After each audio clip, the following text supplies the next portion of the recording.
Hello, this is Dr. Zach. Today we are going to connect that summation notation to the area under a curve. After this lesson, we will be ready to work on our fundamental theorem of calculus. Let's get started. So your first lesson preview question, you were asked to find the area underneath a curve. Now, did you notice that you have rectangles? So the area of a rectangle is going to be length times width. Or if maybe you want to think of it as width times the height, your choice in how you think about it. I'm going to consider the width and the height of each one. So each one of my rectangles, wait, aren't there 5 rectangles? For n equals 1, you took 2/5 times, you can figure out this height, can't you? F at 2/5.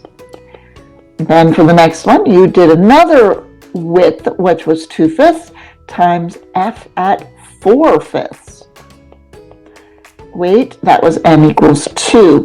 And you could do this 5 times because n equals 5, and it ended at 10/5 using the right hand endpoints.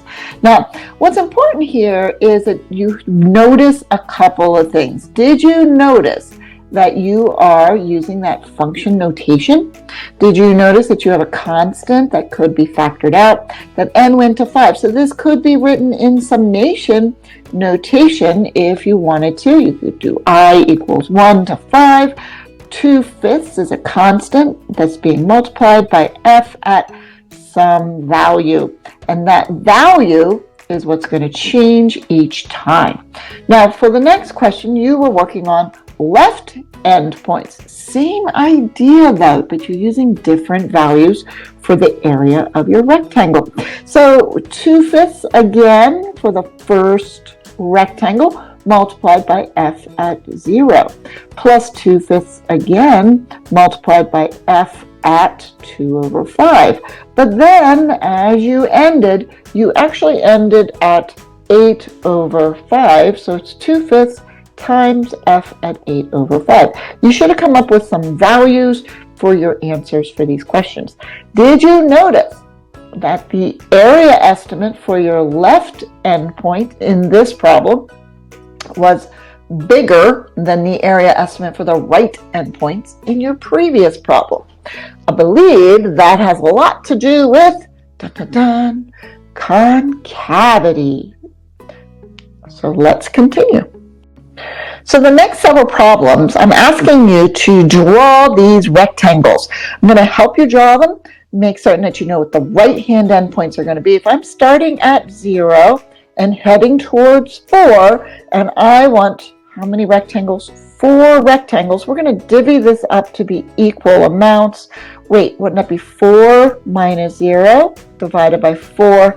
So each one of these values is going to have a width of 1.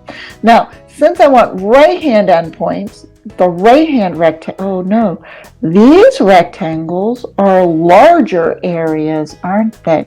So notice this one was concave up, right-hand rectangles made larger area. All right, use similar ideas that we worked on before. Notice the values were written in a table, either that or use your calculator to find these values for the points. Find the area of the 4 rectangles and then the sum of the areas. This is going to be a good estimate for the area under your curve. Now, of course, your answer is too big, but that's okay. Finish this problem up and we'll look at the next one. So the next one, same numbers are being used, but I want to find left endpoints. So when you draw your rectangles, once again, notice 4 rectangles going from 0 to 4. So if I call this A and this B, that would be B minus A over the number of rectangles. You know what, let's call that delta x, since we're going to divvy it up on the x-axis. So each of these delta x values is going to be equal to 1. And I'm making left-hand endpoints. Notice this one again, the answer is just a little bit too small when you compare the actual curve. How much is it going to be off by? Well, that difference in your graph. All right, find the area of the 4 rectangles, find the sum of the areas, and then move forward. So the next way that we're going to approximate our area is by drawing trapezoids. So for this one, let's look at trapezoids. Once again, we're going to go from 0 to 4, very consistent. So we're still doing b minus a. I want 4 trapezoids, so that's divided by n. Each one of these trapezoids is going to have a height of delta x. We're going to call that height and turn these trapezoids sideways. Now remember what the area of a trapezoid is. Your area is going to be equal to 1/2 times the height times base 1 plus base 2. All right, so when we consider base 1 and base 2, base 1 is this line on the left, and base 2 is going to be the line on the right. So you're going to need the height of both base 1 and base 2, and we're going to let delta x equal the height of your trapezoid, and in this problem it's going to be 1. All right, now these things that we are drawing, they are called Riemann sums. So Riemann sums are used to estimate the area under curves. Notice this gap, much less, isn't it? It still looks like an underestimate because of the concavity, but the answer for the trapezoid problem seems to be more accurate than the answers for the area problems. So find the area of each of your 4 trapezoids and add the sum of those areas. So finding the area under the curve, we can use rectangles, we can use trapezoids, we can actually use lots of different shapes. In this problem, I'm asking for 5 rectangles, and I want to use a midpoint. So we're once again going to find your delta x, which will be 0.5 minus -2 divided by your 5 rectangles. So we have 2.5 over 5, so each rectangle is going to have a width of 0.5. Now we want to start at -2 and go all the way to 0.5. And for each one of these, we want to have the rectangles be of length 1/2. So draw the 5 rectangles. I'm just representing the rectangles in my table. There we go. And think about the midpoints this time. So for the area of this problem, it's going to be 1/2 times the value of each midpoint. So that would be f of -1.75 plus f at -1.25 plus f at -0.75 plus f at -0.25, and lastly plus f at 0.25. So these are the numbers that you're going to use, and then the values you're going to substitute will be those midpoint answers. Once you add them all up, multiply by 1/2, and don't forget, you're going to estimate to 3 decimals, and do not truncate your answers until you have completed the addition. All right, now for example 2, I want to use the upper sum of 3 rectangles. So I'm going to get rid of some of these colors. There we go. And all right, so look up each one of these values, find what f at -1.75 is, add those numbers up, multiply by 1/2. Remember that when you state your final answer, you have to be accurate to 3 decimal placements. All right, now for example 2, we're looking for upper sums. This time I'm drawing 3 rectangles from -2 all the way to 1.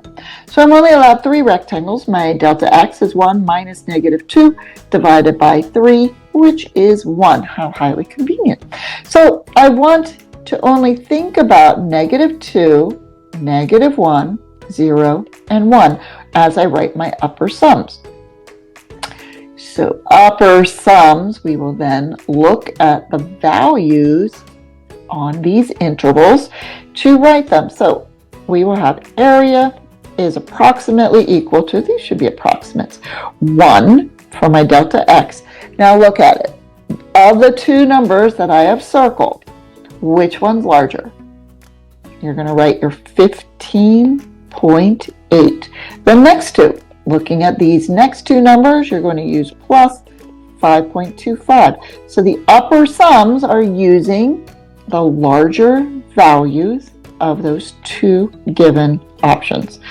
Add them up and you have your approximate area for this graph. And of course, if there are upper sums, you should also think about lower sums. So this time, I'm doing 5 rectangles. Delta x is going to be your 5 minus -2 divided by 5. So it didn't come out as nicely. But look at your data. When you think about it, your delta x's didn't come out as nicely, but don't we have 5 rectangles all ready to go?